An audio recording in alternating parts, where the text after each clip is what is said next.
Hello, ഇന്ന് ഞാൻ കുക്കറിൽ സോയാബീൻ ബിരിയാണിയാണ് ഉണ്ടാക്കാൻ പോണത്. അതിന് വേണ്ടിയിട്ട് ഇതാ കുക്കറിൽ കുറച്ച് വെളിച്ചെണ്ണ ഒഴിച്ചിട്ട് സവാള ഒന്ന് വഴറ്റിയെടുക്കുന്നുണ്ട്. അതിലേക്ക് കറിവേപ്പിന്, ഇഞ്ചി വെളുത്തുള്ളി പേസ്റ്റും ആവശ്യത്തിന് ഉപ്പും കൂടിയിട്ട് നന്നായിട്ടൊന്ന് വഴറ്റിയെടുക്കുക. സവാള അതാ അത്യാവശ്യം ഒന്ന് വാടി വന്നിട്ടുണ്ട്. അതിന് ശേഷം അതാ നമുക്ക് കട്ട് ചെയ്ത് വെച്ചാൽ തക്കാളി ഇട്ട് കൊടുക്കുക. ഇനിയിപ്പോൾ ഇതാ തക്കാളിയും സവാളയൊക്കെ നന്നായിട്ടൊന്ന് വാടി വന്നിട്ടുണ്ട്. അതിലേക്ക് കുറച്ച് ഗരം മസാലയും മഞ്ഞൾപ്പൊടിയും ആവശ്യത്തിന് കുരുമുളകും കൂടി ഇട്ട് നന്നായിട്ടൊന്ന് മിക്സ് ചെയ്തെടുക്കുക. സവാളയും തക്കാളിയൊക്കെ ഏകദേശം ഒന്ന് ഇതാ വെന്ത് വന്നിട്ടുണ്ട്. ഇനി അതിലേക്ക് നമ്മൾ കുതിർത്ത് വെച്ച സോയാബീൻ ഇട്ടിട്ട് നന്നായിട്ടൊന്ന് മിക്സ് ചെയ്തെടുക്കുക.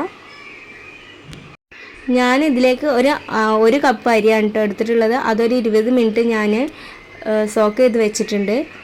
ഇനി അതൊക്കെ ഒന്ന് മിക്സ് ചെയ്ത് കൊടുത്തതിന് ശേഷം നമുക്ക് കുറച്ച് വെള്ളം ഒഴിച്ചിട്ട് മല്ലിയിലയും കൂടി ഇട്ടിട്ട് ഒന്ന് വേവിച്ചെടുക്കുക.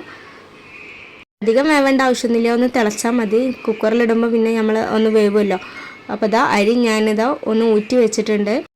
തിളച്ചിട്ടുണ്ട്. നമുക്ക് അതിലേക്ക് ഈ അരി ഇട്ട് കൊടുക്കുക. ഞാൻ ഒരു കപ്പ് അരിക്ക് 1.5 കപ്പ് വെള്ളമാണ് എടുത്തിട്ടുള്ളത്. അതിനെന്താ വെള്ളം കൂടി ഒഴിച്ചു കൊടുത്തിട്ടുണ്ട്.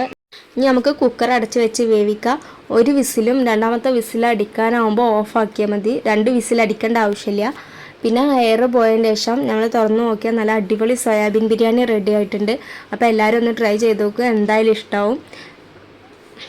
ഒന്ന് ചൂടാറുമ്പോൾ തന്നെ നമ്മളെ ബിരിയാണി ഇവിടെ സെറ്റ് ആവും കേട്ടോ. അപ്പോൾ ഒന്ന് സെർവ് ചെയ്യാം. ഇഷ്ടമാവുകയാണെങ്കിൽ ലൈക്ക് ചെയ്യുക, സബ്സ്ക്രൈബ് ചെയ്യുക.